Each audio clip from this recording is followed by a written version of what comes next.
Welcome back to Podcana, episode 19. This week we're joined by HowlingMines to talk about Kawa and HowlingMines' recent sort of trip down to Manchester for the Lorcana tournament, as well as break down the current Lorcana constructed meta, because we've seen a lot of developments over the past few weeks. I think we've seen even more meta diversity as the game has continued to evolve, which is very, very interesting. Anyway, HowlingMines, I want to thank you for coming on the podcast. And for people listening that don't know you yet, just want to set a foundation. Can you talk a little bit about yourself, what you do in TCGs, etc.? You know, little elevator pitch. Yeah, sure. So hi, my name is Scott, also known as HowlingMines on the internet.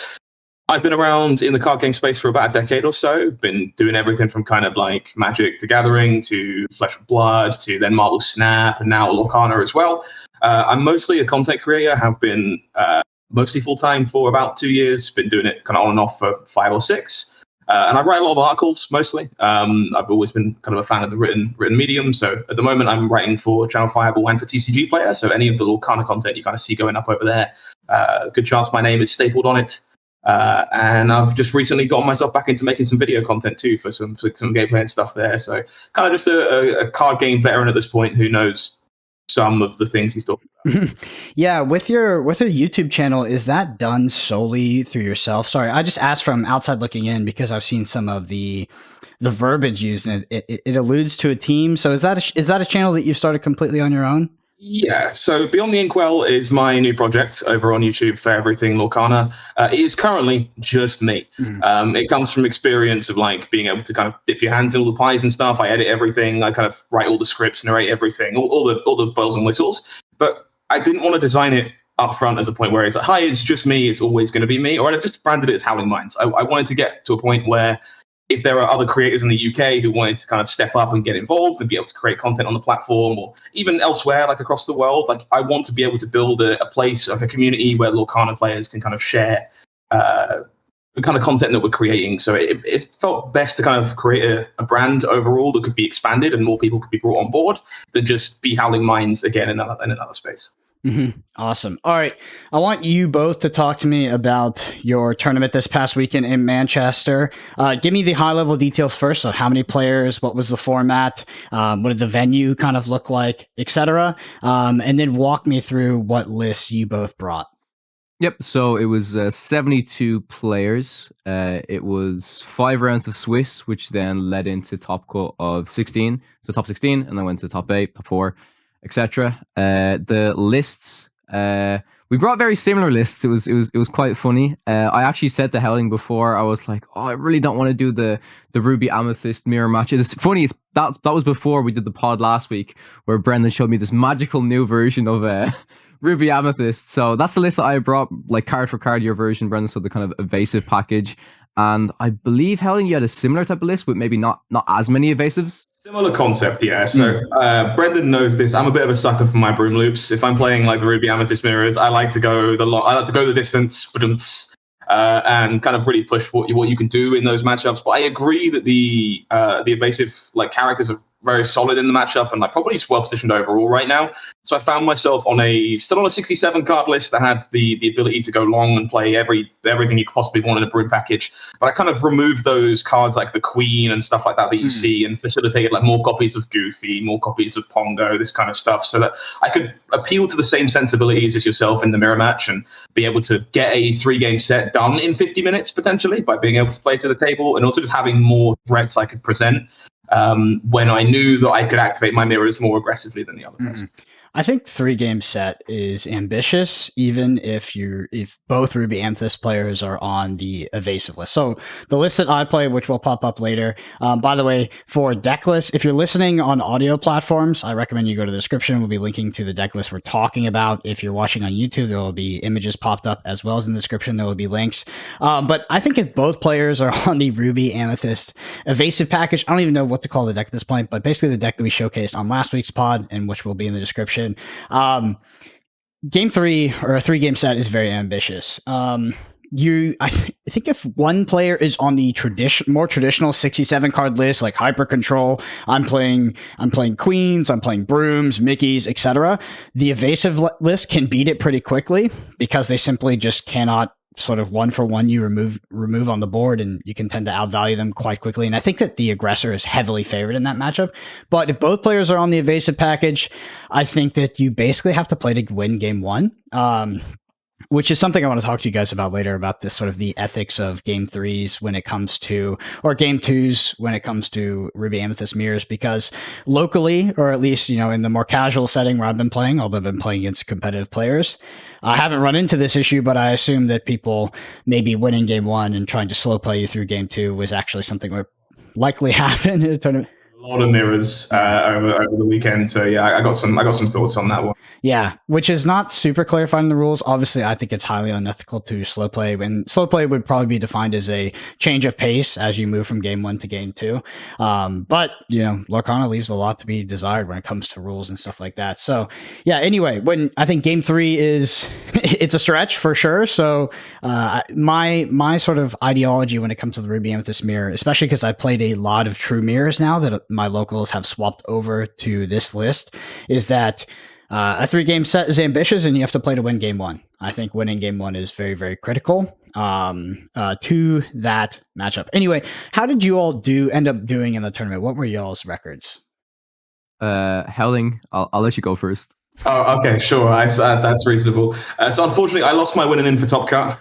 Was a bit of an awful situation to find myself in, as it was one of those mirrors we were just kind of alluding to that was my last round. And to be fair, my opponent played it exceptionally well. I kind of had a game in the middle that wasn't really a game, which is kind of rare in Lorcana's case, but these things kind of do happen. So ended up on an X2 record, which is fine. The other loss just came to a whole new world, removing my hand and replacing it with uninkables. And that's, again, part and parcel of kind of what happens sometimes. So felt like very happy with the list, just unfortunately in the one match that kind of would decide whether we got to keep playing, didn't quite have it break my way. Mm-hmm. I, on the other hand, had an awful weekend.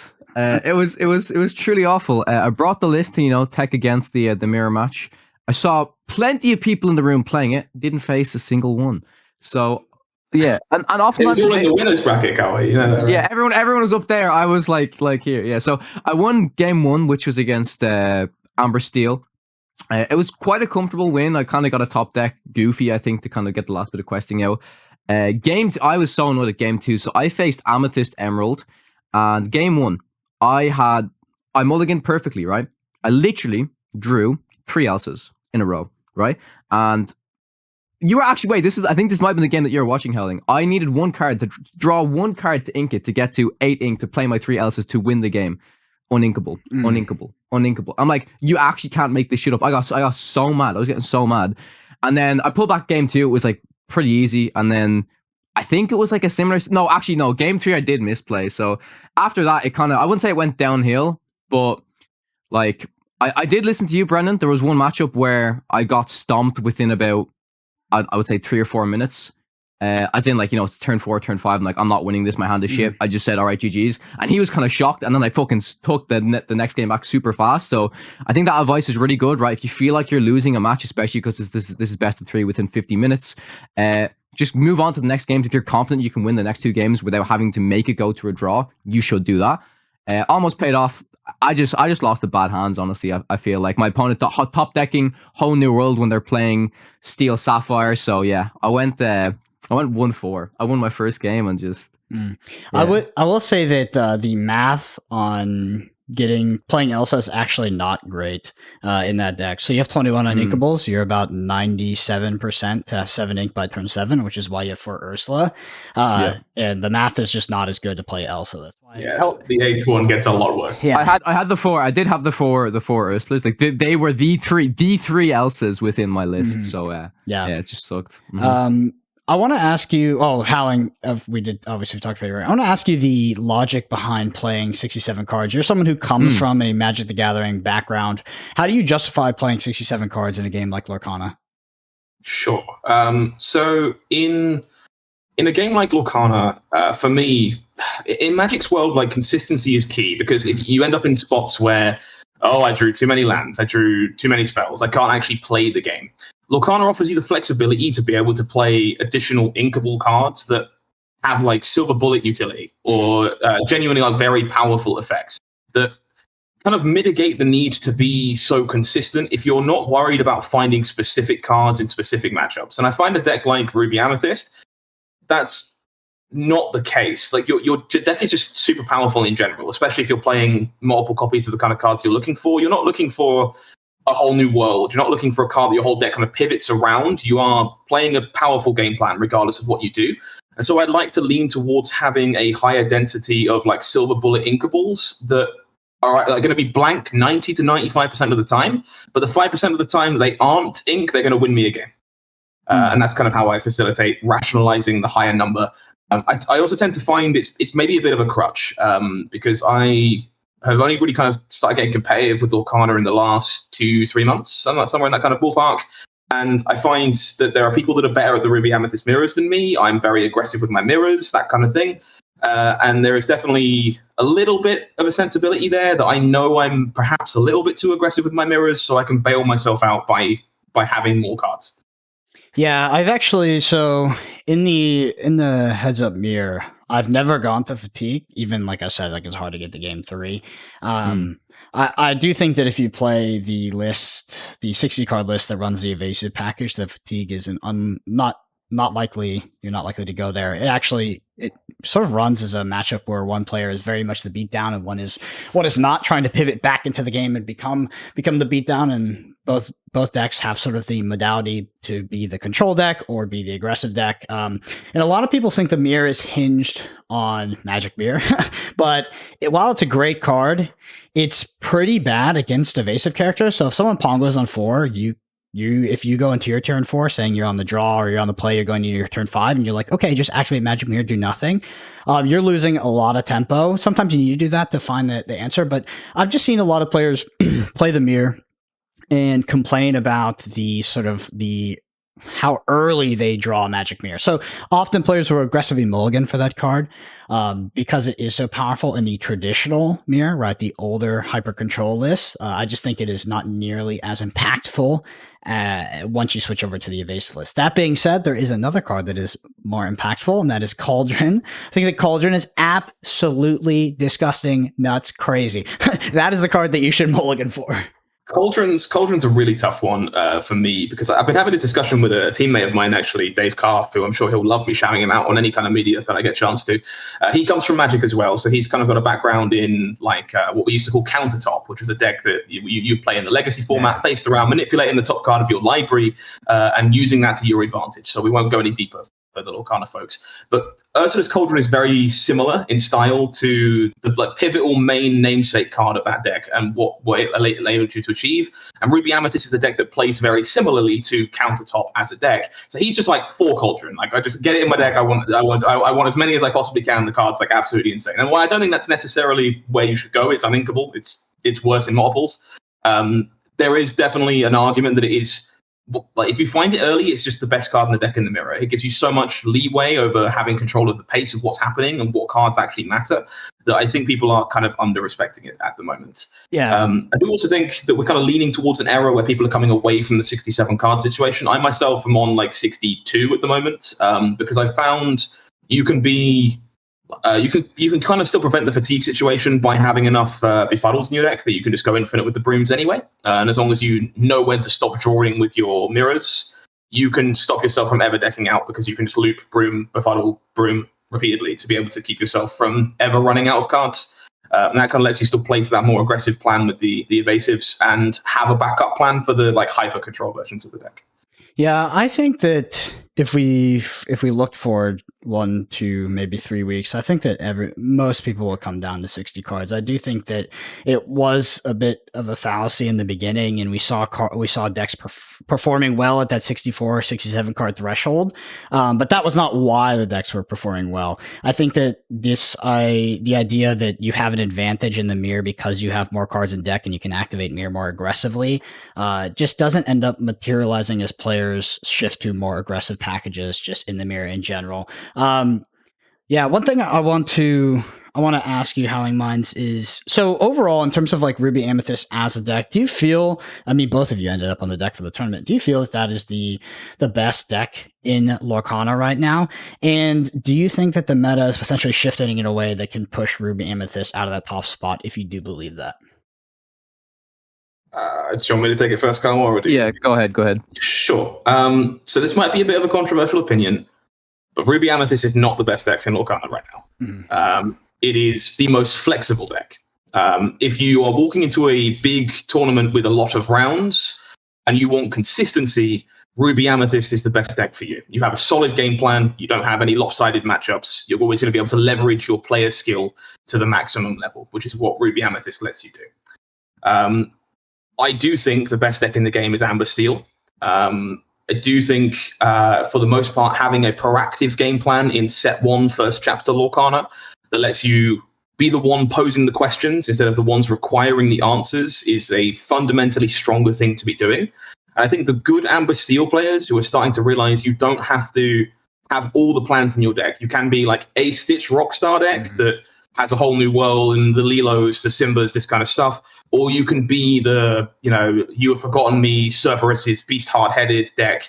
But you don't have to be both. You don't have to contain both those game plans. And picking a lane are the ones having the most success. And I do think the players who know what they're doing in every matchup with that deck are playing the best deck in Lorcana. Interesting. Yeah. So it's funny because Steel Amber it's a wide range of deck lists when we talk about it. Like it's probably one of the only color combinations where you can see sort of drastically different archetypes in that single. They're just different decks. Yeah. I wrote an article this week, and there's 2 lists from one of these 2Ks. They're both Amber Steel, both did very well, and they share 9 named cards, like total between everything they're playing. I was like, they're both Amber Steel decks, but they're different decks. They are just entirely different game plans. And for a game with 1 set of cards, that's ridiculously deep. Yeah. It's funny because I agree and disagree with you in a sense. I do think that that Steel Amber is probably the most overrated deck, which is funny, but I also think it's very powerful. I just think that the sort of Steel Song mid-range version that has the Cerberuses and the Beast, I think that deck is starting to exist in a meta that is extremely hostile for it. I genuinely believe that deck has very, very, very little equity against the control matchup, especially against Ruby Amethyst, but also against Amber Sapphire.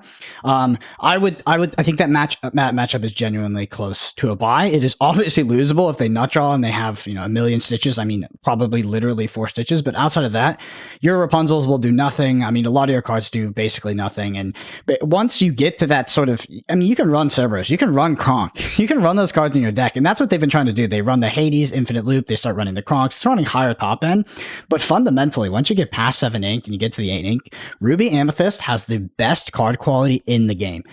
Card for card, 1 for 1 on board, and they're drawing more cards than you, by the way. Their cards will outvalue your cards, so you can't beat them in that game plan. I genuinely think that matchup is terrible for you. That being said, this sort of wheel steal with the Stitch Rockstar that dumps its hand really quick, plays Whole New World, that deck I think is much more well-positioned. You do lose equity against aggro playing that list, right? You have less sort of AoE board removal to an extent. You have these less big characters, but I think it's just a better list by far, to be honest, right now. I agree entirely that I think that deck is the better deck. It's definitely where I am with Amber Steel right now, but I find it really hard to say that a deck that's still packing like 4 Giant Tink, 4 Grab Your Swords is like losing aggro equity. Like the deck still feels like it's just very favored there. I think a lot of the learning curve for people with Amber Steel has been like, when we first picked up the deck, everyone's like, this is insane, Rapunzel's the best card in Lorcana, oh my god. And then we all sat there and went, well, what if we just don't sing our songs like an idiot and have our opponent put damage on their characters and draw 3 cards every time we do that? And as the player base kind of evolved and gotten better at the game, and Rapunzel is ink more often and ridiculous power card less often, you kind of see that disparity getting a lot closer in terms of power level. And I think that kind of, for me, really puts me off that kind of mid-rangey, grindy version of Amber Steel. But I do really think that the Rockstar deck, when played by someone who knows what they're doing, is just phenomenal. Mm-hmm. Yeah, especially I think that one of the best ways to beat Ruby Amethyst is to go under it. And if you go wide enough before turn 7, you're in a really good spot. Also, if you play against, we'll talk more about Sapphire Amber, which I think is an emerging control deck list that is well positioned to Ruby Amethyst and is good against the general field. That deck struggles a lot against its Rockstar and strategies to go wide because it doesn't have the removal and be prepared. It has single target removal in the form of Hades and Let It Go and stuff like that. I want to ask you guys a question in regards to the general player skill and decks that you saw show up to that tournament. Did you feel like you were facing any decks that were created out of a lack of card availability? Do you think were a lot of your opponents on budget decks, or did it feel like a lot of your opponents were playing meta decks? I'll take it first. Honestly, I felt like a lot of my opponents were playing meta decks. Honestly, like they just had really really good decks. Most of the decks that I faced, it was Amber Steel, and I mean I didn't face it, but it was just I was surprised how much Ruby Amethyst there was. There was a lot, like a lot of Ruby Amethyst. I would say between Amber Steel and Ruby Amethyst, it was a good 75% of the room. Between those two decks. Yeah, and which is kind of what I expected going in. But yeah, I agree with Kawa. Like my first round opponent sat down and was like, "This is my first ever TCG. This is my first time doing this. I'm brand new." And I was like, "Okay, cool. Like, yeah, let's see where this ends up." And I'm staring down like 2 giant tinks on turn like 5, and I'm like, everyone's decks are just flush. No one's turned up with I found a pack in the boot of my car and added it to my starter deck. Like everyone who was playing, new, local, unlocal, veteran, otherwise, everyone's decks were like completely flush. Yeah, even like I faced, like I said, that Emerald Amethyst list. That just had everything in it. Had the Cuscos, had the Genies, and I guess like a list like that, there's not too many legendaries in it, so it's probably easier to build, right? Like you don't have to have all the Elses, all the Rapunzels, all that type of stuff. But yeah, it was still a good deck. Like it was still a solid deck. Like a $250 deck. Like, yeah, exactly. Which is obviously the budget entry point for like complete Lorcana decks. But yeah, no one turned up with half of an Emerald Steel deck. Like anyone who was playing the archetype had all the options they would want available to them, and made choices to what cards they were playing. I think. Yeah, that's funny because that's been my experience as well. Every time I've played Lorcana on paper, all of my opponents have had they've had access to every single card that they could want. Every deck. Which is wild for you, right? Because you're talking about all of this, like obviously all the stock shortages in the US. Yeah, everyone still has. Well, yeah, I bring it up because I remember my friend Sasha posted a green blue list and he was like, "Oh, I'm XO with this list." He was actually playing Wood Tier on Pixelborn, which is you definitely get a matchmaking bracket. So I was making fun of it, but then he came back at me and he was like, "Oh yeah, but I mean," he was saying that I was playing against people.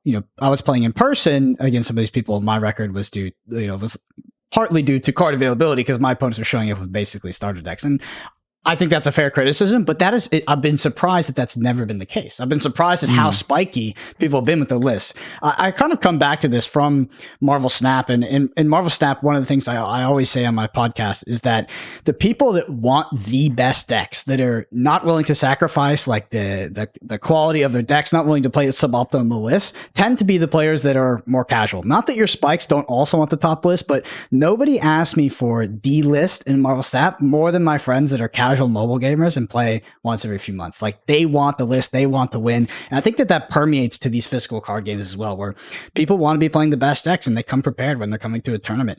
And that even though there is a scarce amount of, sort of card availability is scarce and prices are high, these tournaments are very competitive. And I think I found that a lot of my opponents have come super prepared. How did you guys feel about overall player skill? Like you said, the person you played said there was the first time they played a TCG. How did that sort of permeate across the rest of your matchups? So I kind of talked to Kawa about this in person a little bit, but Lorcana's got something really lightning in a bottle going on, where I've been around a long time. I've been in the TCG space, best part of 10 years. And I'm used to turning up to winner boxes and 1Ks and 2Ks and stuff. And everybody in the room. Mm-hmm. They've been to an event before. You've seen them and stuff. And it's kind of the first time I sat down in a very long time where I looked around the room and went, there is 20 people in here that I don't know. And I've never met before. And again, I was pleasantly surprised by a lot of those people in terms of their actual player skill. You don't expect them to be incredible, but they were much better than you would think from someone who's just began picking up a TCG. But towards the top tables, that's a murderer's row. I was genuinely kind of surprised in the fact there's a lot of people I recognize as being big faces in the UK scenes from other card games, be that Magic, be that Flesh and Blood, Pokemon, Yu-Gi-Oh, whatever, that have made their way over into Lorcana, and there is some transferability in those skills. Thank God, or I would be in trouble. So yeah, as you kind of made your way towards the top tables, people are just like as good as I would expect them to be in any other card game. There's very much like no visible gap. But there is that kind of new player situation going on towards. So I would say of the 72, 80% of those players were like people I would genuinely think could win a tournament on any given day. Which is an incredible conversion rate in my opinion, and not something I see in many other situations. That's what I love about Lorcana. Lorcana's rule set makes it seems like it. So I think that there is a bit of a honeymoon phase going on where people that are not sort of veteran or seasoned card gamers are enjoying the game and they're having fun with it, and they're continually engaging with it, whether that's showing up to locals, showing up to tournaments, etc. And obviously those people, they show up to enough, they will eventually become veterans themselves. I'm interested to see as we sort of progress, in time moving forward, if that will still be the case. And people will, because that is what makes Lorcana special, is that Lorcana is a very skill intensive, sort of quantitative game, and it's very skill rewarding, and that's why it's been my favorite constructed game that I've ever played, because it has been the most diverse meta. It has been one of the most skill expressive. I mean, comparable to Flesh and Blood in that sense, but it also is appealing to the casual player base, where something like Flesh and Blood is not. I'm not in totality, but in a sense, that is Flesh and Blood's greatest weakness, is that it struggles to sort of appeal to a casual player base because it has so much complexity on the surface level. Where if you look at something like Lorcana, it is very, very basic in the rule set, but when you get down into the weeds and you get down into how you're actually trading and how you're trying to extract value out of a game, it's extremely complicated. Like, it is extremely complicated. Like, Lorcana is a game that I smacked my head against the wall for a solid 1 to 2 weeks, being like, I'm so bad at this game. Like, what? Like, I'm so bad at this game. This game is so hard, etc. And it took a while to actually like sort of have a somewhat breakthrough moment and feel like I actually could hang. Like, the game is genuinely very, very, very punishing. And the systems lend themselves towards that. The system where you ink a card from your hand is one of the most punishing resource systems that exist. You might think like, oh, Magic the Gathering is the most punishing resource system because you don't draw the land, you lose the game. But when you're given the choice as the player to ink the wrong card. This was a discussion we had kind of lent to the weekend, and I don't know how often Kawa was around when I was yelling at people about it, but I'm sure you kind of caught wind of it from time to time. I had some people from other card games being like, man, I wish I could interact on my opponent's turn. Can you like imagine if I could Mother Knows Best when my opponent is trying to like challenge my stuff? And I'm like, absolutely not. But don't go anywhere near that with a barge pole. It's great that card games exist where if you want all the interaction points, all the micro decisions and that kind of stuff, that there's something for you. That's exactly what Flesh and Blood is. I can pivot at every point and interact in both players' turns. And I love that from a competitive space. But Lorcana is lightning in a bottle because if you want to go deep, if you want to go digging in the roots and in the weeds, you can find all the depth and corner cases that you want and really leverage your player skill. If you want to play with your 6-year-old daughter at the kitchen table, she can pick up a deck and absolutely smack you silly and doesn't need to know what you're doing in your turn or all these weird instant speed interaction points or rules cases. The base rules are fundamental. They're really simple. And that allows people that aren't traditionally interested in card games to come and get involved and come and have a go. And it's not that they feel like they're a potato when they sit down. They get it. They understand immediately. And that's something no other card game really has going for it. And I think it's so important for an IP like Disney, which is traditionally targeted towards a younger audience anyway, to have a very simple to enter card game with a lot of depth. That's how they retain these new players that the industry has been failing to like hang on to or even attract for the longest time. Yeah, it really does. It really does feel like Lorcana has sort of captured a section of the market that a lot of TCGs have tried to in the past, where they're trying to appeal. I mean, because let's be honest, the money is with the casual player base, but your game can sort of, it's tough for your game to exist and to thrive in the beginning if it doesn't have depth, because you won't have that sort of passionate player base that tends to stick with it. If it is very, very, if it is too, I don't know, it doesn't go deep enough, right? If it's too surface level, etc. So blending them both perfectly is, I think, what Lorcana has done, and I'm just really impressed on the on the depth. Right, the meta has been like, this is a single set. We're playing a single set of constructed. The meta is continually evolving, literally week to week. Actually, like, not in terms of, oh, I've refined the Ruby Amethyst list by putting 1 or 2 cards here, and now I've refined the meta. No, it's like, oh, now Sapphire Amber is like a deck to watch out for. Oh, now Amethyst Emerald is like this emerging aggro deck. The Amber Steel deck has changed. Like, it is in flux.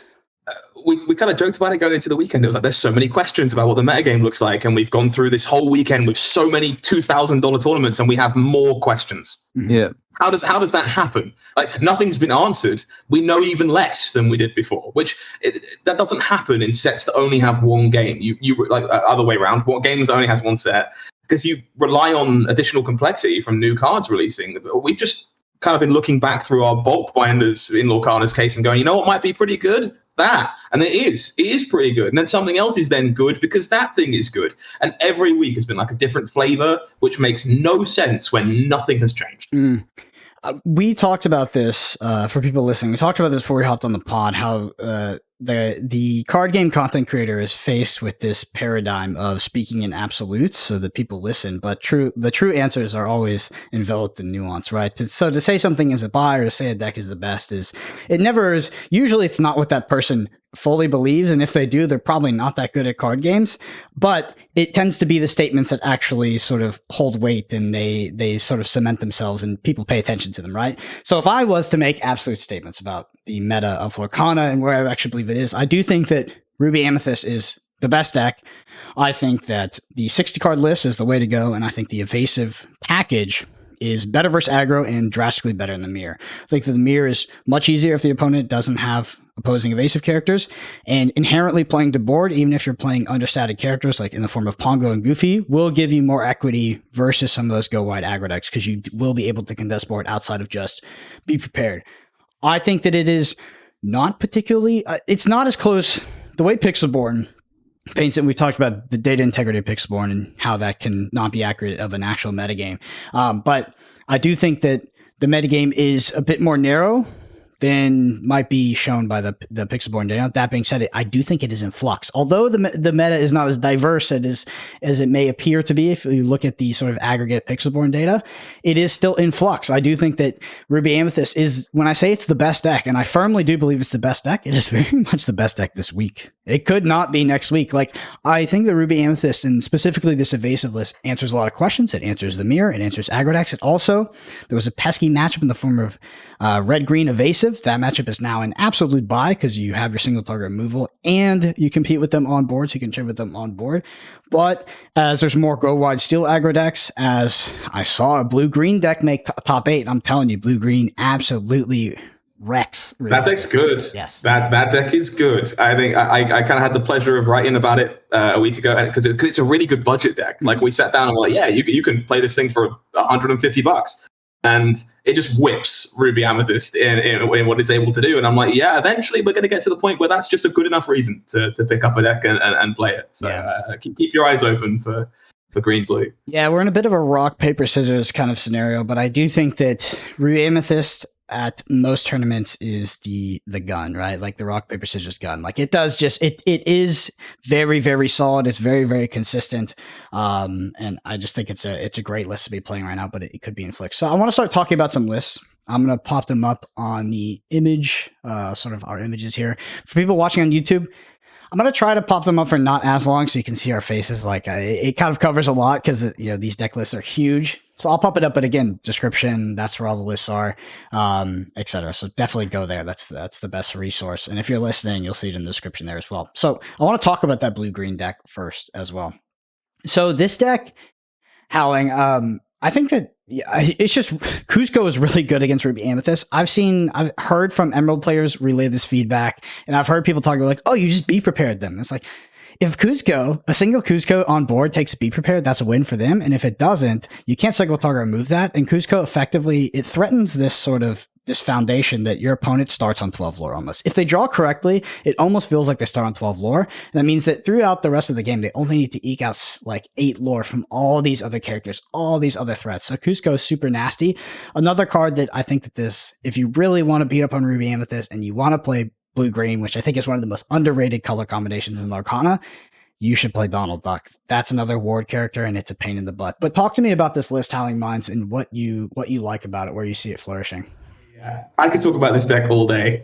Selfish little plug, there is actually a gameplay video of this deck over on my YouTube channel, on the Inkwell. If you want to see it played, you can, because I was fascinated by this concept when I first kind of saw it coming out.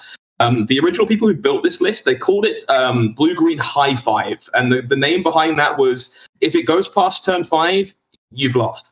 They very much built the original list to get on the table, end the game by turn 5. And it's kind of evolved a little bit since then, in the sense that you have a little more, get yourself to 15, 16, 17 lore, and the Kuzco will close the door because it's so hard for it to get it off the table when you eventually find it. But the concept is like kind of the same.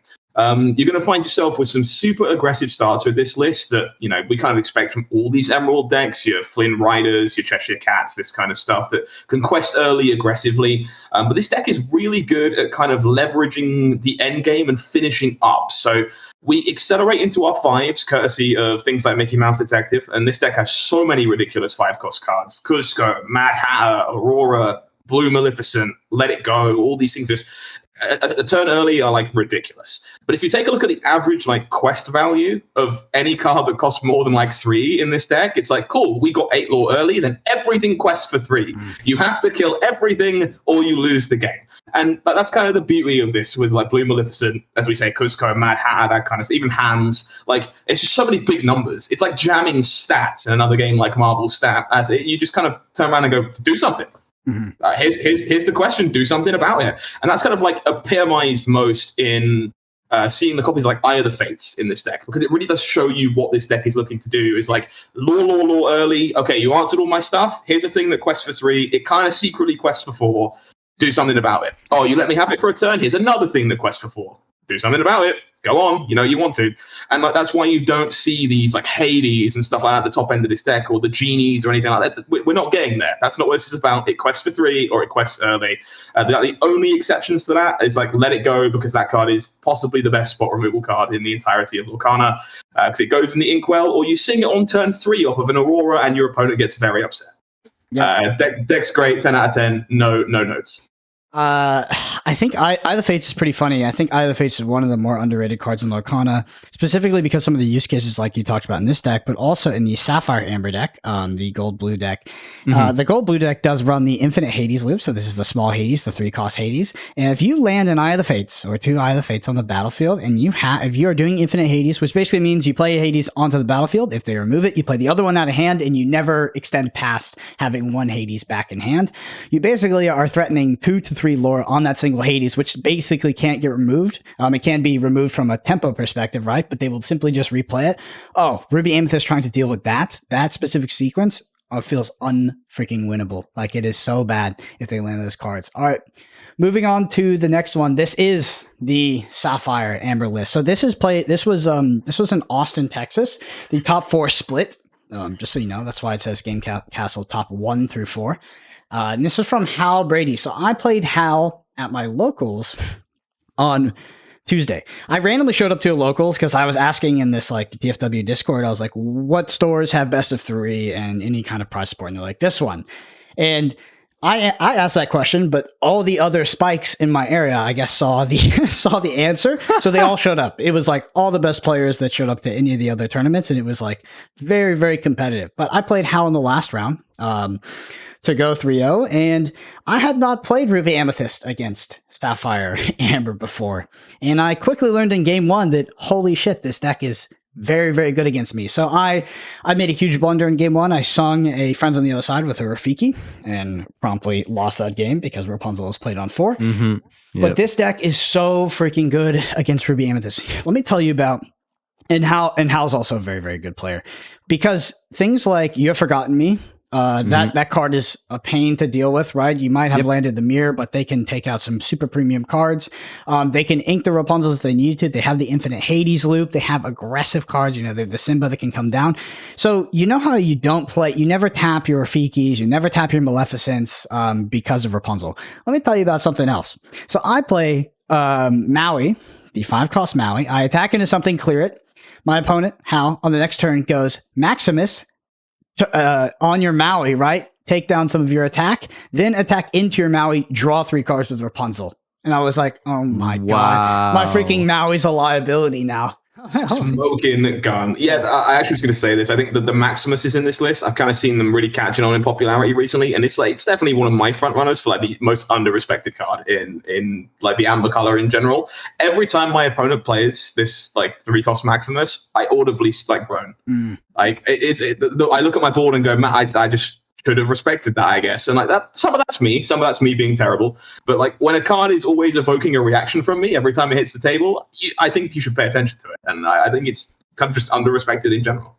Yeah, I mean, honestly, the thought that was going through my mind because we played a 3-game set, pretty much the entire time was just like, every time how it was playing out onto board, I was just like, that is a lot to deal with. Like a lot of the play lines this deck was making against me were just a lot for my deck to deal with. They were asking me so many questions, and I had to draw pretty well to end up winning those games. And I think that this list is quite favored. So Hal actually commented on Twitter as well, sort of telling me about that. Said he had built this deck to actually beat Ruby Amethyst, and that he was sort of 10-0 in the matchup before playing against me. So overall 10-1, which is a pretty good record. If you have a bunch of Ruby Amethyst players at your locals, or you're, the person you play with plays Ruby Amethyst, and you're like, what do I have to play some super low to the ground aggro deck to beat them? I don't think so. I think that if you want to match them in a control matchup, this is a list that you can play. Imagine living in a world where 10-1 is a pretty good record, according to Brendan. I don't know, man. I'd snap your arm off for that record. That seems like a hell of a testament to me. If you're 10 and Brendan Patrick, that's a decent record. I'll take it. The Hades loop. So the Hades loop in Amber Steel is like very middling, right? Because they're just landing this character. You're not engaging in combat. It's questioning for one. You're like, okay, it's a clock, and I can tempo them out of the clock by killing the Hades, make them replay it.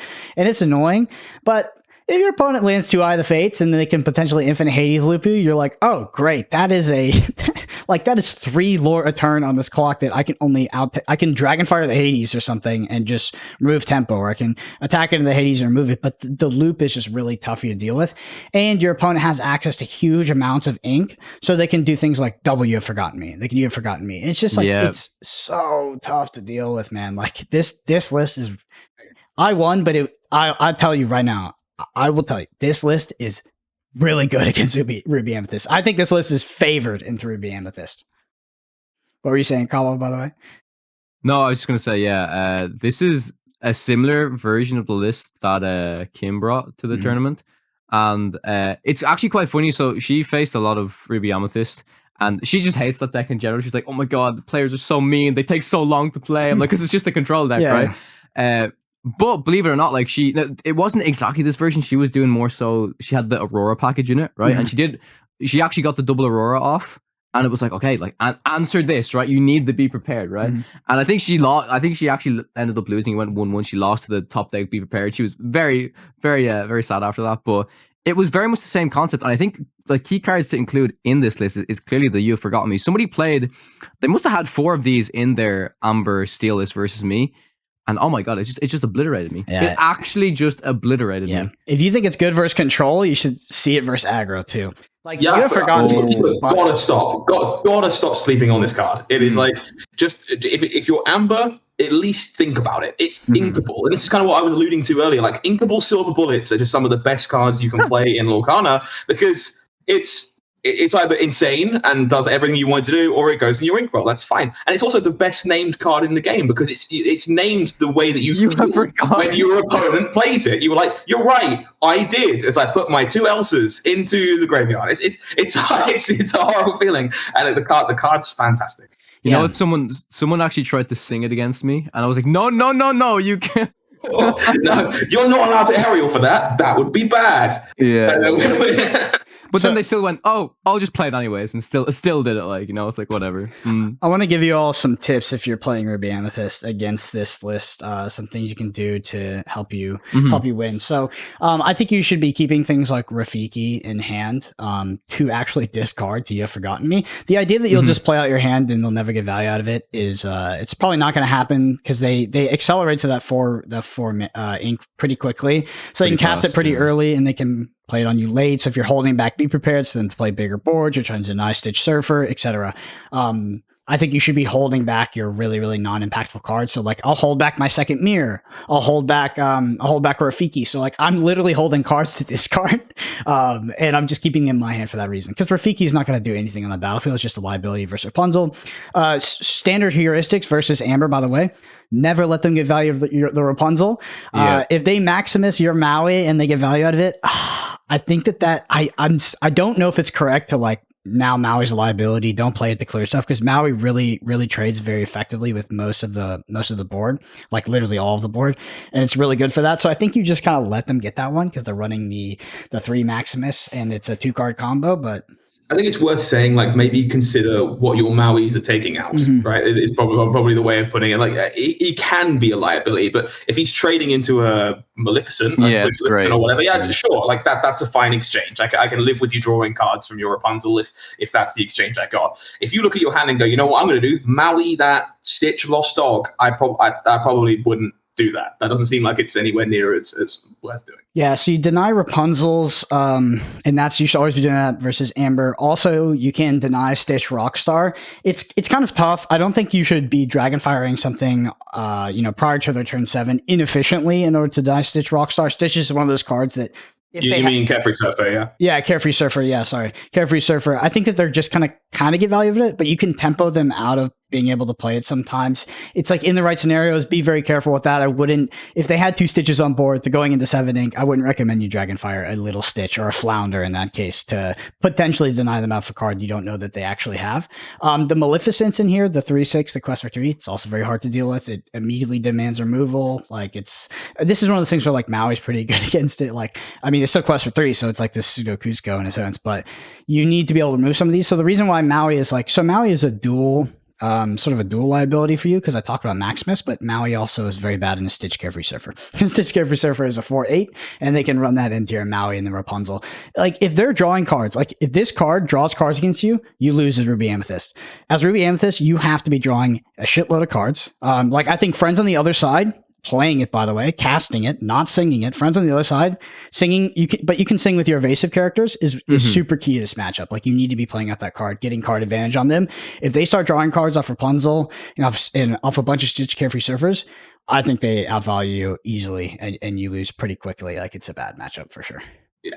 Unironically, last weekend I played Friends on the Other Side as a card more than I sung it. The amount of like Amber matchups that I was playing into in general, and people just aren't willing to do it enough. Like, it's fine, just play the card, draw your card, be happy about it. You don't have to sing it. But I didn't think I'd come out of the event being like, no, I just played that more than I sang it. But that's kind of where we are. Yeah, I think for the most part, I actually probably just sang it with my evases more. So if I really need to filter to then also play cards that were actually in my hand as well. But yeah, I never said, oh, I want to sing this. And then it's like, what they're playing, they're going to play Rapunzel, right? I did personally, like, I found myself in a situation where I think I made the wrong play. It was a situation either if I have to quit. I had one card that I found really, I don't know, maybe it's just I don't like it that much anymore within Ruby Amethyst is Gaston. And it's probably just the matchups I had, right? Obviously, because into Amber Steel, it's just, grab your sortable. I actually faced someone, I couldn't believe this. I faced someone playing Amber Steel who actually just ran Fire the Cannons, so Gaston was just instantly like gone.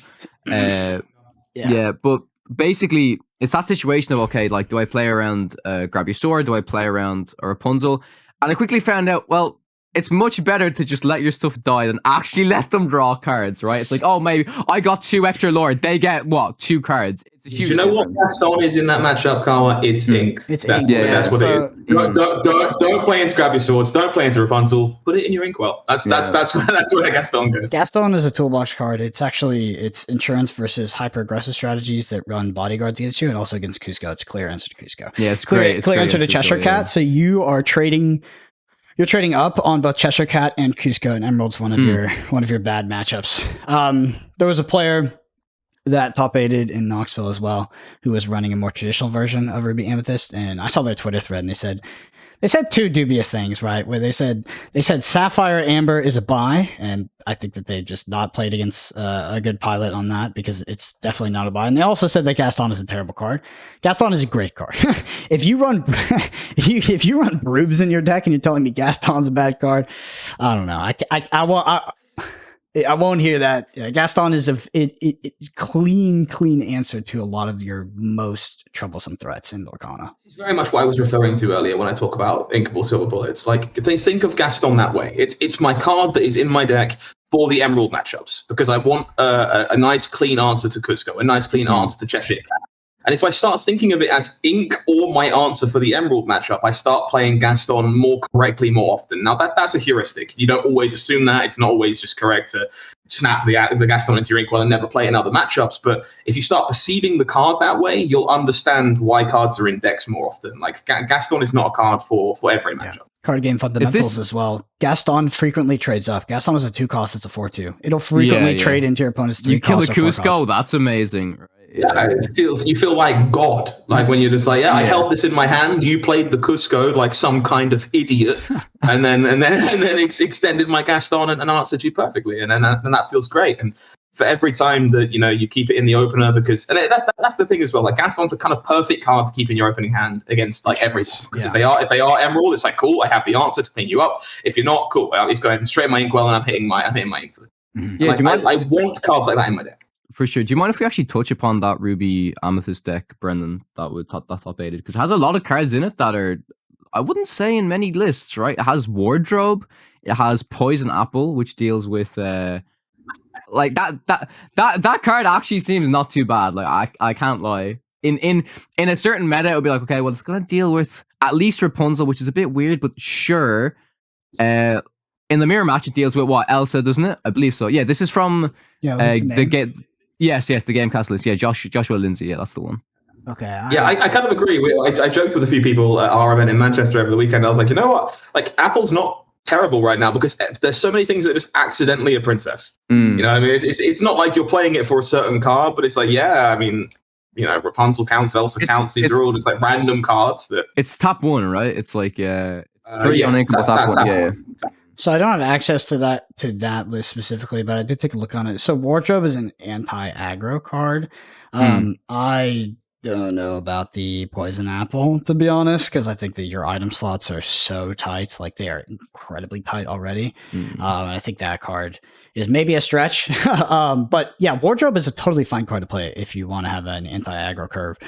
In my opinion, the Sergeant Tibbs or Archimedes, whatever you want, plus the Gaston is enough of insurance against aggressive decks that you'll be fine. Also, if you're running the evasive list, you just on turns 4 and 5, you're just naturally playing the board. And if we're talking about normal low to the ground aggro lists that are running things that can die to Pongo and Goofy, I think that if I was walking up to a tournament and I was like, okay, 80% of this tournament, 50% of this tournament is going to be hyper aggro, like go wide, Emerald Amethyst or Wheel Steel, whatever.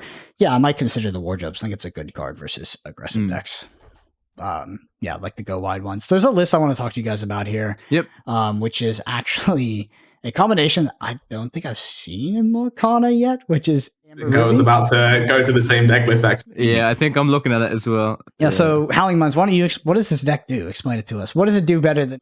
The same deck. We're looking at this Robert, Ruby Amber deck, Robert Break's list. I love this deck. I think this is, it's just so beautiful. It combines so many things that other decks are doing well and kind of mashing them together. So we have those kind of reasonable early starts we kind of alluded to before. Like, I kind of love the ability to be, great with as a Stitch Rockstar deck. If you take a look at the kind of count we're looking at on 1s and 2s, we are a very efficient Rockstar deck at our core. But we're also built so that we can shift early on to Aladdins, which is incredible, something other people can't do. We have access to incredible top end. We're somehow still a 4 Maleficent deck, even though we're playing Stitch, Lost Dog, which is such a ridiculous balance to me as well. For me, this deck is very much just playing a pile of good cards that have accidental synergy. You look at this deck and nothing is bad, right? These are all cards we're kind of seeing everywhere else in other shells. You get to play You Have Forgotten Me, and all these kind of cards we've already alluded to. But I tell you what I'm not doing. Playing around a Be Prepared out of a Stitch Lost Dog deck. Absolutely not. I'm getting ruined by that thing when it comes down. I really like just kind of in concept what this deck is doing. All these bodies are really well sized. The shield seems like it's great with the Aladdins and a few other things. I feel like you kind of have a bit of a best of both worlds scenario where you've got reasonably statted stuff early, you're good into the aggro decks, and your late game is just a pile of card advantage thanks to both of the Stitches, both of which kind of fit pretty well into your shell. This is one I've kind of been jamming a small amount of games with myself on Pixelborn since these deck lists came out, and I think I still have a lot to learn about what it's doing, but you catch so many people off guard.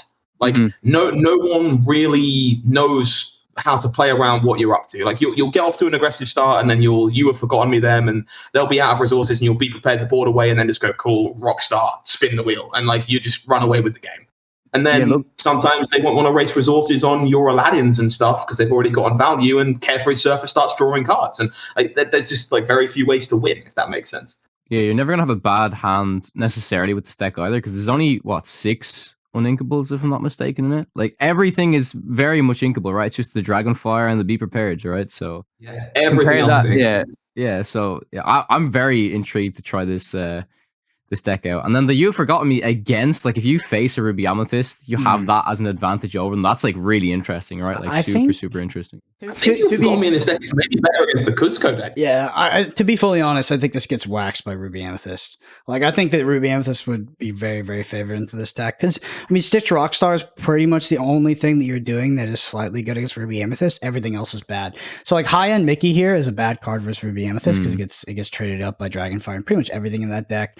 I just don't think like Shifting Aladdin very bad against Ruby Amethyst. Like a lot of this stuff would be tough, I think, against Ruby Amethyst. Overall, though, it's just a fundamental mid-range deck, though. Like Shift Aladdin is good against aggro decks. I mean, there's You've Forgotten Me.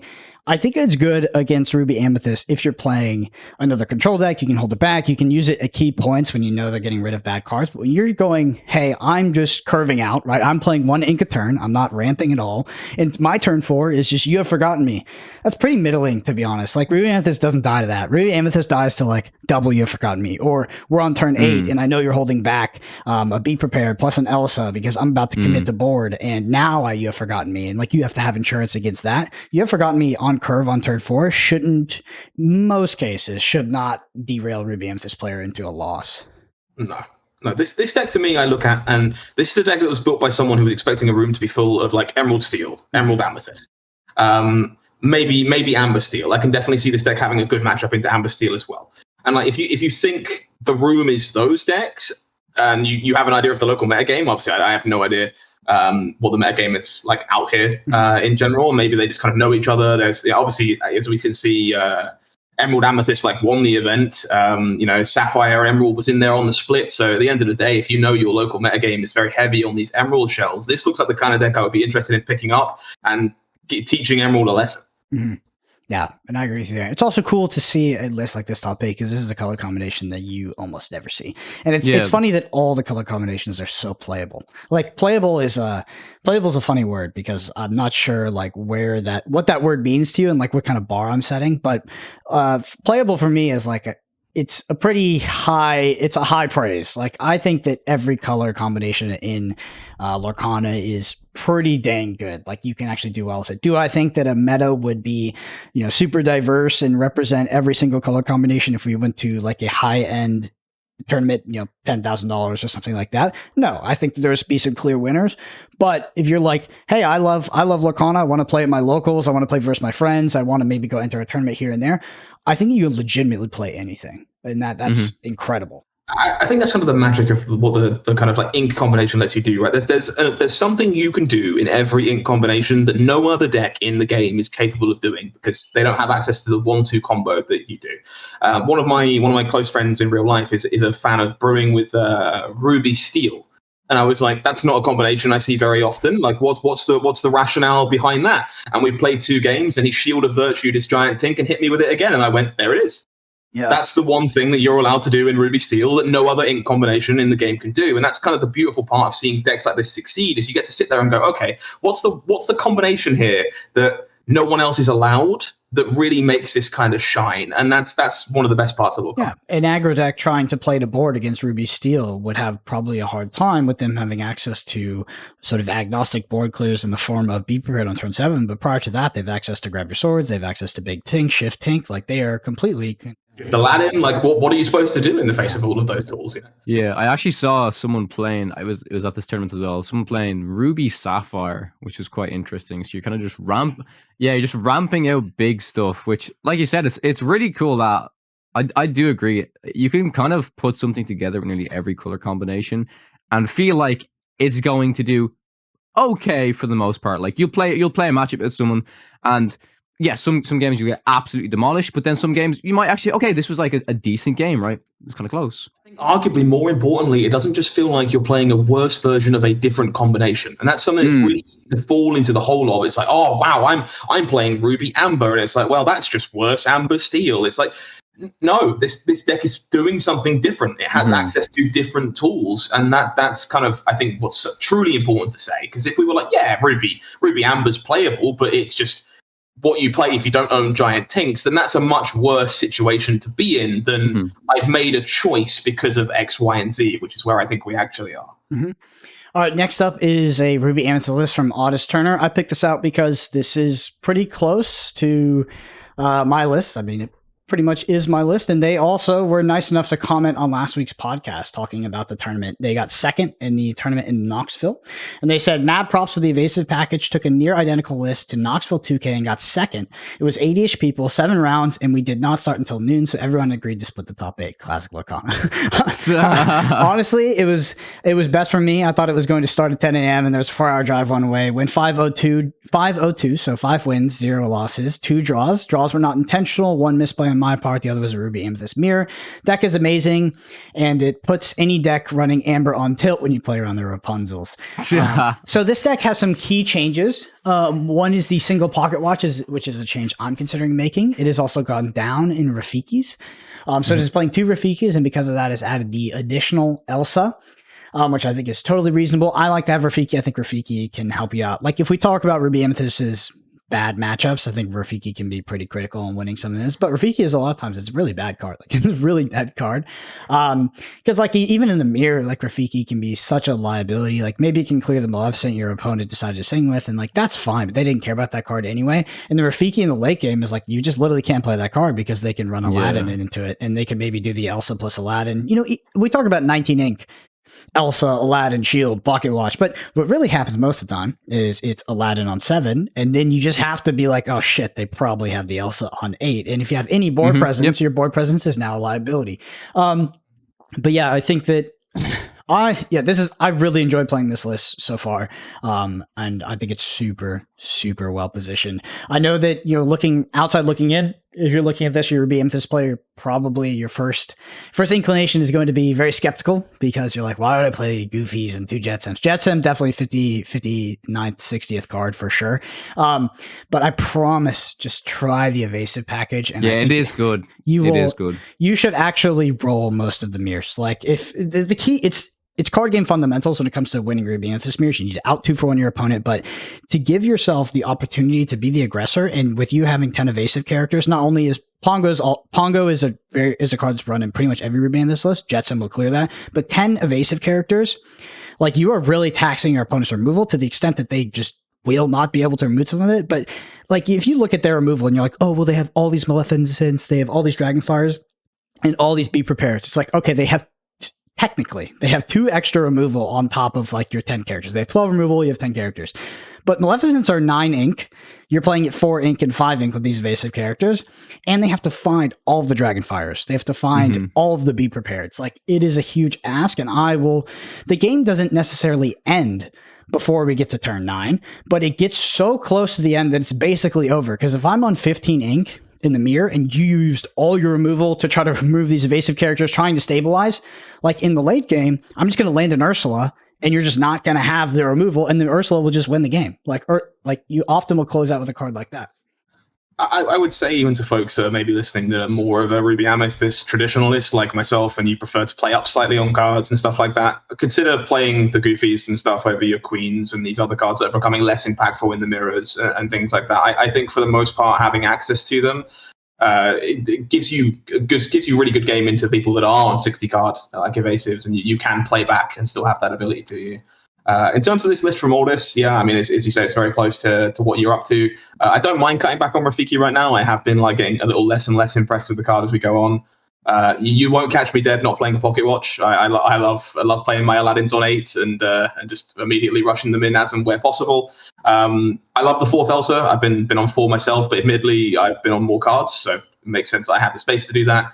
The 3 Dragons Fire makes me feel a little uneasy, though. Mm-hmm. I'm not 100% okay with that. I get it. I understand. But when we're like, I need to find all my Dragon's Fires to not die to evasive in the mirror, I've just got card Dragon's Fire. This doesn't fill me with the most confidence. That's maybe the one thing I look at and go, maybe not. But otherwise, the list looks super clean, and you can see why it performed the way that it did. So the methodology behind cutting the Dragonfire is this list. I think that you can run the 4th; you'll be totally fine.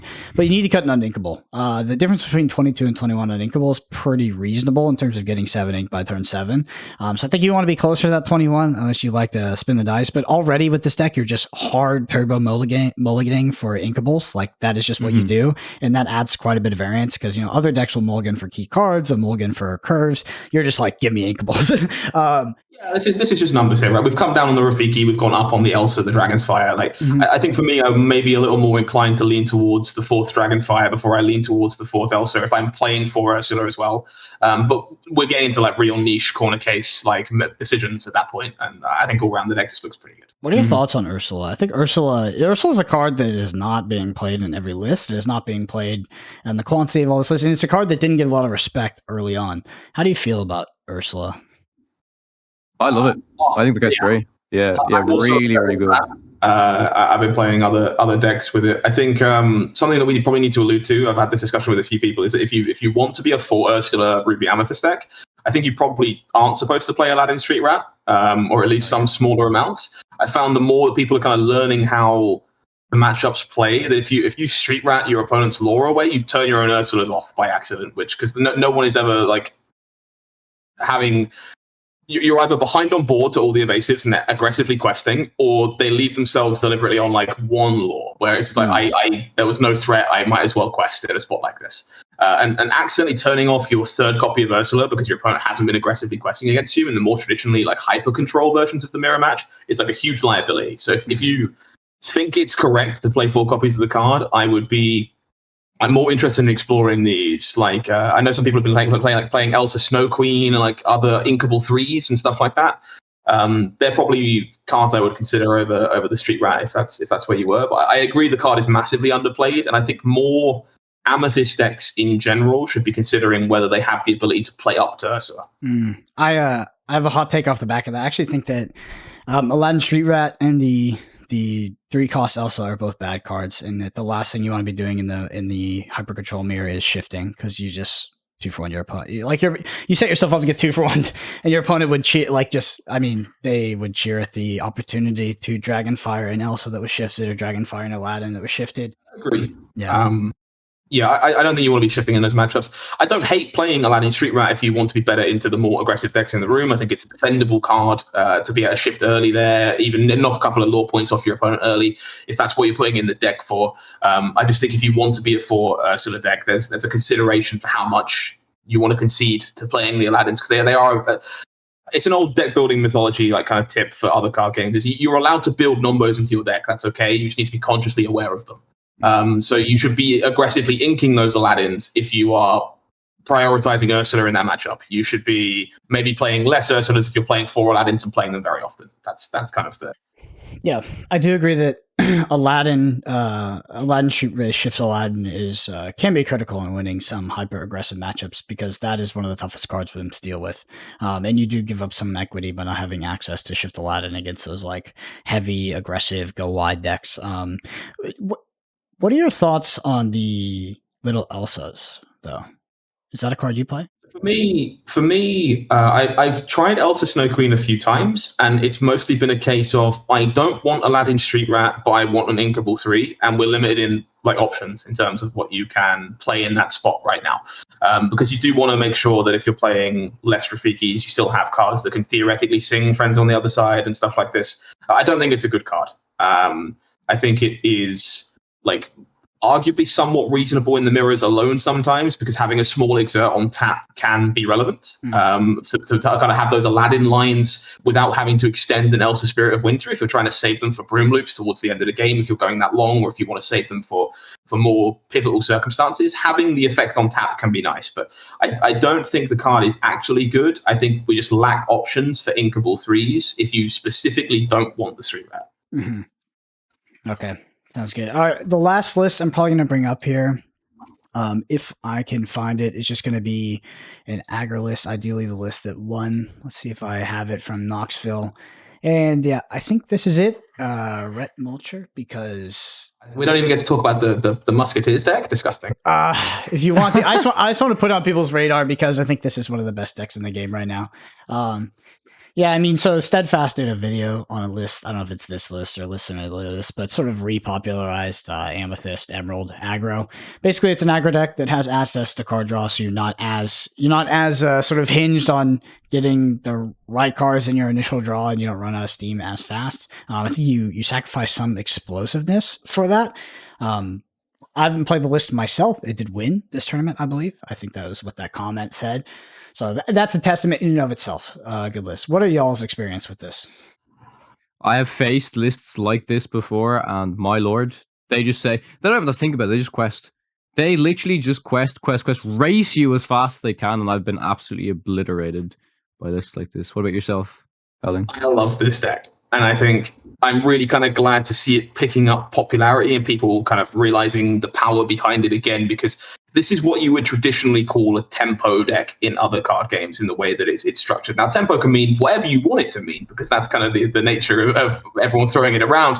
But here I'm kind of referring to it as a sense of you're looking for board control. You're kind of jockeying for a position repeatedly to be able to decide who is ahead in the race of lore.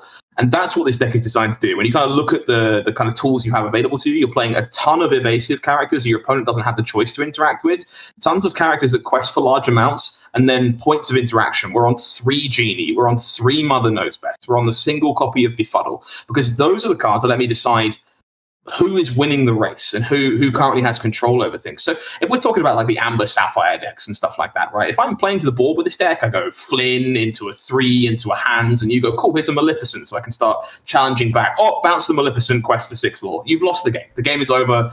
There is no way you're ever catching back up in time before that can happen. And that's where this deck really shines, because you have access to effects like Genie. John Silver lets you kind of turn off your opponent's plans in the same way. Mother Knows Best. Even Jasper, that kind of shut down your opponent's questing potential. You are limiting their ability to race you. You aren't just slamming points and quest.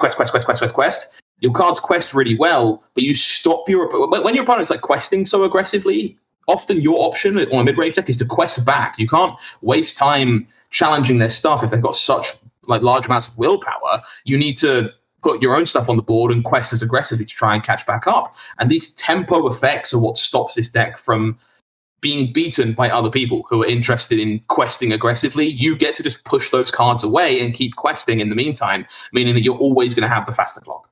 Mm-hmm. Interesting. Yeah, I think I do think the deck is well positioned as well. I think the evasive package does do a little bit better because it turns off those Tinkerbells and turns off those Pascals, which can be pretty pesky for the other deck.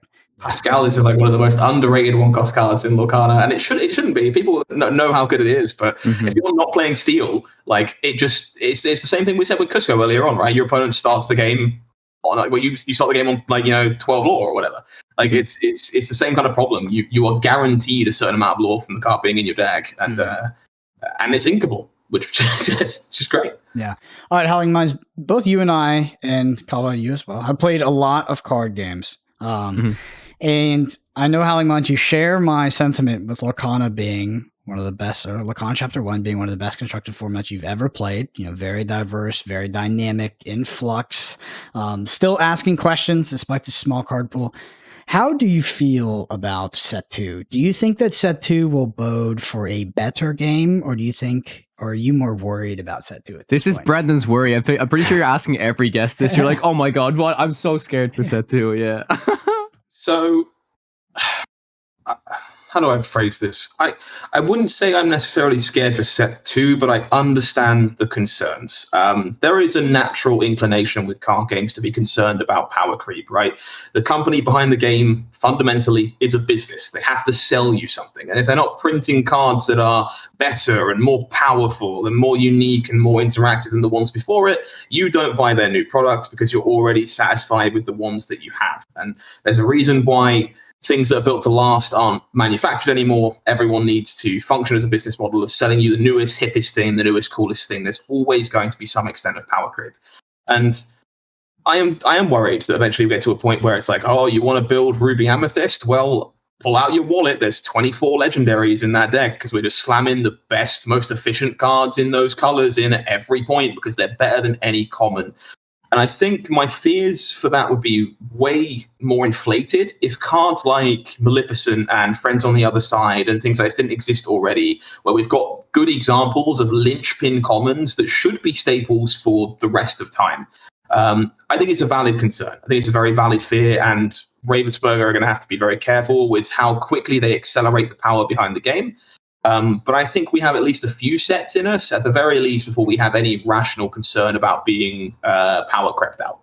I think part of my worry comes from, I think that the Lorcana experience and the good experience, at least in my opinion, comes from the interaction. It's funny because the rules are fundamentally uninteractive, right? Asymmetric turns, you fully play your turn, your opponent fully plays their turn. But Lorcana is a game that is rife with interaction. It's full of it. I mean, it is one of the most interactive games I've played. I think that if they introduced cards that made decks that just played to the board, that had evasion, that just quested and tried to get a 20 as fast as possible, that the game might not be as enjoyable. I think the game actually hinges off that back and forth. And I do think that games in general hinge off a back and forth between players. Like, that is what makes games fun. Maybe not for Magic players, because Magic players love cards that prevent that. But that's really what I'm worried about, is that, there's some decks that are like that, like the just-in-time decks. Like, if that was the best deck, and there wasn't much counterplay and there wasn't a deck that really hosed that deck, I think that Lorcana would be a much less fulfilling game for me. Maybe maybe my love for Lorcana comes from, one of the best decks, in my opinion, the best deck right now, being a fantastic expression of what control is in a card game. Like, Ruby Amethyst is probably one of the best, like, not in terms of power level, but one of the best just examples of, like, this is control in a card. Yes, it's fantastic. It's beautiful. It's great. Phenomenal. But yeah. I think for me, the key to a healthy metagame is going to be watching that kind of example remain, but having a metagame that's in flux. Lorcana's doing a really good job right now at having a premier example of a control deck, a premier example of an aggressive deck, a premier example of a mid-range deck. We look at Amber Steel, it's very much in the middle. Your Emerald Amethysts are aggressively slanted, and of course, as you say, Ruby Amethyst is a fantastic control deck. Now, these don't always have to be the best decks, because people will find that to be a somewhat polarizing experience. We all enjoy different things in card games. Some people like to be able to have big, massive combo turns that deal 30 damage in other card games, and so on and so forth, like Brendan himself here, for example. But if those are good for an exceptionally prolonged period, people that don't enjoy that step away from the games. There needs to be a rotation. Things need to move and flow. So I think as long as we can keep ourselves in a position where Ruby Amethyst exists, Amber Steel exists, Emerald Amethyst exists, but they're not always the best deck. They are viable options. We're going to be in a really good space. And that's why you look forward to seeing them preserve. If we can preserve the integrity of what those decks are doing and still feel like every color combination is a valid option, we're going to be in good hands. Do you know if if Ravensburger has put out an official statement on whether Lorcana will be a sort of block rotating game, or if they're shooting for like an eternal card game off the bat? Our current understanding is that it is eternal, is the statement that's been made, but obviously we're in a position where we have released one set, and I'm going to put the little asterisk subject to change down at the bottom of that, because any company with common sense can want to make an eternal game, and then if things get out of hand and power creep the balls and cards need to go, you can make the decision to step away, as long as you do it soon enough so that you don't miff off all your investors. Yeah, I feel like HowlingMines and I both play an eternal card game, and I think in an eternal card game, God, commitment or sort of philosophy, it comes with a lot of baggage that starts to rack up really, really quickly and heavily limits design. Lorcana is a game that they could reasonably design cards outside of the sort of normal power level paradigm, like Magic has done, where there are cards that are just more powerful than others. Like Flesh and Blood is a game that is eternal, but they literally can't. It's all based off some sort of mathematical equation, and if you ever exceeded that by any reasonable point, the cards are just absolutely broken. I hope that Lorcana is a game that maybe embraces multiple formats, and I do think that the rotating format is more congruent with a business philosophy, like you talked about. Like, it does maybe sell more packs, but I'm telling you, completely agnostic of the business sense, of the money sense, of any of that, I think that rotating games allow for more interesting design and a better play experience overall. Maybe you've been burnt by Magic playing standard or something like that, but my experience so far with an eternal card game is that I believe that the rotation allows for better design. It makes for a more fun experience. That being said, it comes with a lot of baggage in terms of from where I'm sitting, I mostly agree with that statement. I just think there needs to be viable options for all of your players. I think having a solely rotating game is not a good mythos. I want to be in an environment where Kawa turns around and goes, you know what, I really enjoyed that Ruby Amethyst deck I played when Lorcana first began. I loved every part of it. So you've rotated. I can't play with those cards anymore. I own them all. What am I supposed to do with them? And you can turn around and go, hey, here's this other format you can play where it's like first chapter only. And if that's the gameplay experience you want for the rest of the time, you want to compete in that format, go ahead. Your cards are still legal over there. You can still enjoy that experience that we're all loving right now. That exists. And then there's some format that exists where everything is legal, and some format that exists where only the most recent 2 years of cards are legal. That's, in my opinion, how you do that. Not just, we rotate cards in 2 years, and after those 2 years, everything you own is worthless. Because that's not how you maintain customer confidence or let people kind of continue to enjoy the cards they've been enjoying and maybe don't want to put down. Yeah, that's where it kind of differs, right? Is everything you said there, Howling, perfectly aligns with everything that Hearthstone does, right? So Hearthstone has I believe it's the whole year, maybe it's the 2 years. They have Wild, which has everything, and then they have Classic, which is just all of the first set, basically. But the difference with a digital card game in comparison with a physical card game is, I have these old cards. I can disenchant my old cards to get new cards. Can you sell your 2-cent common cards for for all of these new cards? No, not really, unless you have a lot of them, right? So I do agree with that concept. I think in the future, I think more formats in general is better if they start to find trouble with it being an eternal and this is broken, that's broken. Oh, you just can never use these cards again. I think it's better because it just pleases a larger player base and just doesn't force someone to say, oh, well, that's it. I love playing this deck. I'm not playing this game ever again, right? It allows players to continue to iterate and try new things or at least play with the cards that they like to play with. So hopefully they decide to go down that route if it comes to that and not just absolutely just ban cards. Classic was a fantastic example, as you say, of Hearthstone. It's exactly the kind of mythos that I have in mind personally, because we're all sitting here right now talking about how diverse this format, how incredible it is, and how fantastic. And we might find that, unfortunately, in a few months, that isn't the case anymore. That's card games. Those be the breaks. That's how it goes. It will be nice if there is a world where we can go, well, I want to compete, but I want to play the first chapter format. I had a really good time there. It was everything I enjoy about a card game, and you can embody that. And we're seeing a lot of that success in other card games. There is, like, Yu-Gi-Oh! At the moment has a very popular format called Edison that is a format from 2012. It is literally the format that was played back in 2012 because people loved it so much. It seemed to be the pinnacle of what the game was. And it's been so popular that its side events are often outselling main events because people are having a much better time playing that format than they are modern Yu-Gi-Oh! And it's not the only card game that's doing that. There are other games that are pre-modern, the same thing. Exactly. So you're looking at things from back in the 90s because that's the kind of environment people miss and are nostalgic for and they enjoy. There's kind of already a precedent for these formats at this point. I think it's definitely an inkwell, if you will, that's worth tapping into, because people fall in love with a certain feeling, a certain experience, a certain format, and being able to recapture that means you keep more players than you inevitably lose from going, this game isn't what I enjoy anymore, I'll go somewhere else. I want to see Brendan play the first set format 10 years from now, just win another tournament with this exact Ruby Amethyst list. It would be the best. It would probably be bad because what happens, it's funny because I feel like I put a lot of thought into the first set and I played a lot of games and I've talked to a lot of good players, but I promise you, everybody who says anything, including me right now, is still kind of bad.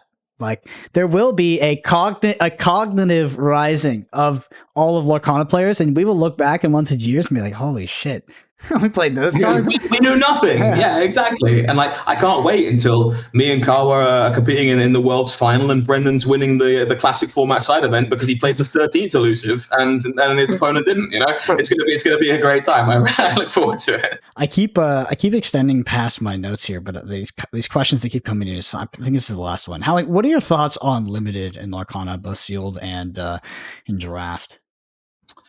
So I have very limited experience with limited so far in Lorcana, unfortunately. But I'm a massive advocate of limited in other card games that I've played. I think it's a very important route to getting new players into the game because it's a way you can just kind of enter, pick it up without having any previous obligation. You don't have to own any cards, any previous understanding, anything like that. And it also really does test card game fundamentals. If you have a lot of players who, and myself included, who like to really kind of test their skill level from limited, because your card evaluation abilities kind of really get to shine, because you need to understand the fundamentals of the game better. You need to understand what numbers are important, what's good, what's bad on a low power vacuum level, which doesn't always come across in Constructed. I would like to have the ability to draft more Lorcana and play more sealed. Unfortunately, there's not been a massive amount of product available to me or people available to me to do so. But I think cultivating a limited experience is going to be very important for the future of Lorcana, and I really hope they prioritize it. Yeah, I think the current iteration kind of sucks where they were like, it just feels ad hoc, you know, it's just like, oh, you can play any color. It's like, yeah, that's the thing. It's like, I feel like they just they threw it on at the end after design. It wasn't intentional, but I think that the designers at Ravensburger are maybe, you know, they didn't appreciate how important limited can be to selling product because it is. Even outside of product selling, that's what it feels like to me. I think they got quite late into development, and everyone went, "Have you thought about limited?" And they went, "No, why would we do that?" And they went, "Well, here's all the reasons why you should do that." And they went, "Ah, shit, we should probably think about that." Yeah. And kind of tried to make some last minute adjustments to make it work for the first set. It feels a bit fumbly, a bit stuck together, a bit stuck on with paste and glue. And we'll see refinement on that over time. At least that's my hope, because if we don't, people probably aren't going to be particularly interested in the current iterations of limited of Lorcana, and I think that'll be a huge failing on the game's part. Yeah, that's where I'm at right now, but I think that Ravensburger might turn around when possible, because limited is a big part of card games, especially card games selling cards, to be honest, like selling booster boxes and stuff. Because if there's no limited, you're usually actively making a bad decision by not buying singles. But to put this in a polite way, and Kawa knows this because he was privy to the same conversation in Manchester, I'm good friends with someone who is in communications with the team at Ravensburger behind the game, and a lot of their original marketing pitches, a lot of their original meetings when the game was first being cultivated, and to put it bluntly, they didn't think the game was going to be successful. They hired far too small meeting rooms that were overflooded by people. That when they originally came to consultations, they were like, "Look, we're hoping to be about half as successful as MTG," and everyone turned around and went, "You're Disney. What do you mean?" Yeah. There is no chance that you're going to be half as successful. You have one of the largest IPs in the world. What are you talking about? Yeah. And I think they've very quickly learned from underprinting product and all these kind of situations we find ourselves in. They were like, "Oh no, hang on.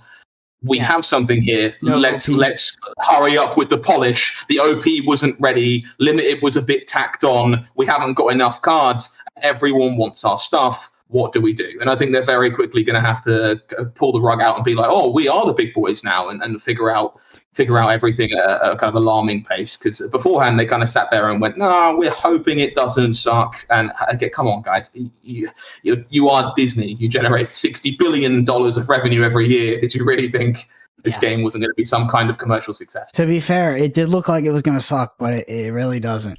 It really doesn't. I would love to talk to one of the I would love to talk to the developers. Their developers, the set design. I think the set design is pretty. They were went with this vanilla design, but then they added in cards a whole new world. So Wheel of Fortune. They added them all these crazy cards. But the developers, man, they did such a good job. The game is so freaking balanced. I would love to talk to a developer from Ravensburger and talk about that process. agree though, it didn't matter if the game was good. It's got Disney's name slapped on it. People would have bought it for the art. They would have bought it. Those people would have bought it. Those people are Timmies, and they wouldn't have bought it forever. I don't think. Like, you can only Ponzi a game up that hard if the gameplay sucks. Like, I think, right?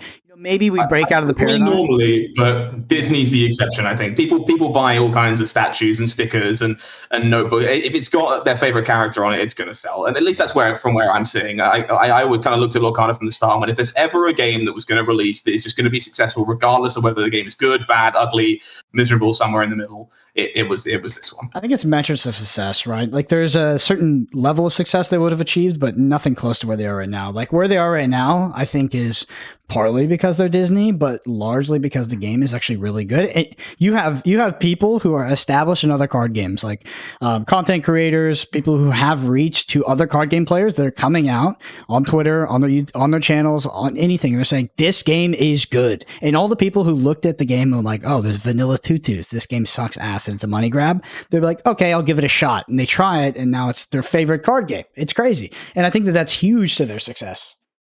Did I think I'd be sitting here on a Lorcana podcast right now, like a few months ago? Probably not. Like when I told my father that I now make a living creating content about Disney princesses, he laughed at me because he never thought that's what the vein I would go down. And quite frankly, neither did I, because when I first looked at the game, I'm like, well, the IP doesn't really appeal to me. I'm not a massive Disney guy, and now I'm sitting here like, where's Mushu? Print me cards that I care about. Yeah. And so my entire mentality has changed based on how positive the gameplay experience has been. And you're right, they're definitely going to be significantly more successful because that experience exists. I just think it's also fair to say they probably weren't going to fail if it didn't. Yeah, I don't think they were gonna lose money. Yeah, I don't think they were gonna lose money. It's interesting. Ravensburger has a lot of questions to ask. I remember, I don't want to go into too much tangent, but they hired their community manager like super late into the process of them actually launching.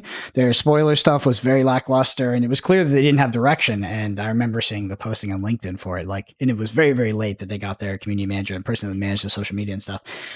Ravensburger is going to be, or they are at this point, or they're getting close to, like a massively successful card game, internationally successful, and they're going to have to figure out all of the struggles that will come with that, because it is very complicated. Like, the logistics of printing cards is tough.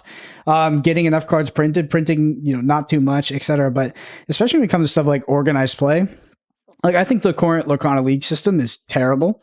I understand that some people like it. They like the pins and stuff like that. And I think that's cool. And you can engage with the game however you want. But ultimately, what's incentivizing players to show up and play is like super weak compared to other card games. And I think it's important to remember that, unfortunately, for better or worse, Ravensburger has been a board game company for a very long time prior to this. They were awarded the contract through confidence because of their previous work with Disney, and they're a reliable producer and distribution house. And we can all sit here and play as players and go, man, you should do this and you should do that, and this is what we want. And I hope they'll listen. I really do. But they're going to have to learn. It sucks, but they don't know any better. They don't have the wealth of experience from a decade of previous card games where they've put pins out and people haven't liked them and they've made the switch and changed to something else. I would expect a lot of changes going forward in Lorcana, where it's like, here's the tournament structure, and everyone goes, this could be a bit better, and they kind of continue to refine and tweak and twist because they have no precedent to work from. So I'm still hopeful that they'll improve, because at the minute everything we have is really good quality. So I have no reason to believe that when they figure out the details behind the stuff they weren't so privy to and didn't have quite a dense understanding of, that it won't be the same level of quality. And I'm saying that on the internet so you can all laugh at me later when I'm wrong. No, I think you'll actually be right. I do think you'll be right. Ravensburger has already shown the initial signs of responding to just like blaring issues with their game. Like, I think that their current spoiler release, like their engagement on social media is infinitely better than it was prior to release. They moved the printing date up because they know that card availability is a huge pain point. They came out with rules. Like, they didn't have to do that. There was so much shit that they didn't have to do that they did to make this game functional. And they're starting to I talked about this like a million times on the podcast. It's like they have to check these few boxes to foster a grassroots tournament scene. They've gotten pretty close to checking it. They don't quite have a judge program yet, but they gave us enough rules that we can actually do some of this stuff. And by them making that effort, they've shown that they do want to be successful to an extent in that field. And they want to answer to their players. And it definitely feels more like they didn't know they needed these things and are now figuring them out more than they sat there and went, we'll neglect all those things, and then went, maybe not. And being the former there is much more appealing as a player when you look at a company who went, I didn't know that I needed to do that. I'm sorry. Let me figure out how to best do it for you. And the company that sat there and went, you don't want those things. We know better than you. Maybe you do want those things. Fair enough. And like that, I would much rather have the former. And that's what Ravensburger feels like so far. Yeah. Awesome. Well, HowlingMines, I appreciate you coming on the podcast, hitting us with a wealth of knowledge. For people listening, just talk about what you're up to, where they can find you, etc. Yeah, sure. So if you want to find me personally, you want to talk about all things card games, listen to a British guy for a bit, or just have me read you a bedtime story, I can do that on X or Twitter at HowlingMines. You can come and find me there. If you just want content from me, the best places to go are going to be, I'm on YouTube for all things Lorcana at Beyond the Inkwell. I'm on Twitch for other stuff occasionally if I've got some free time. And then my written work at the moment is on both Channel Fireball and TCG Player. All the Lorcana stuff is on TCG Player. You'll find my name slapped on it. And I'll even be in a few more places very soon that I'm not legally allowed to talk about yet. So keep your eyes open for more lots of my name in places. No, but those are the for Podcana. I would very quickly not have an NDA to break. I'm pretty sure. I put it out there afterwards. But yeah, plenty of places. Come and say hi. And hopefully I'll see you in a number of tournaments where you can school me in the Ruby Amethyst mirror. Are you going to Flesh and Blood Worlds? So in limbo at this moment in time, finances depending, but hoping to be there. Yeah, I'll be casting, which is actually not public, but all you guys don't play Flesh and Blood, so it's okay. I'm hoping Brendan's going to give me a nudge after this and be like, yeah, we've got space on the Caskin desk, and I'm definitely going. I wish I chose. Unfortunately, it's not my decision. It's very shrouded in mystery. But yeah, I'm excited. I love traveling over to Europe. Unfortunately, it's going to be a little bit cold this time. It's in November. It's Barcelona. You'll be fine. Yeah, Barcelona will be fine. But you can't go anywhere else. So it's like I was going to do a trip, and I was like, wait, it's freezing, and it's going to be Christmas. Yeah. All right. Thank you all so much for listening. Again, deck lists, sort of links to where we grab the deck list from, all that, because I don't have all the Dreamborn links like I usually do, but I'll be linking to the articles where we got the deck list, the Twitter post where we got the deck list, and I'll link my Ruby Amethyst list as well. So check that out there. Again, if you're listening on a podcast platform, it'll be in the description. And if you're listening on YouTube, we had images pop up while we were talking, but the sort of links will be in the description as well. Well, thank you so much all for listening, and we will see you next week.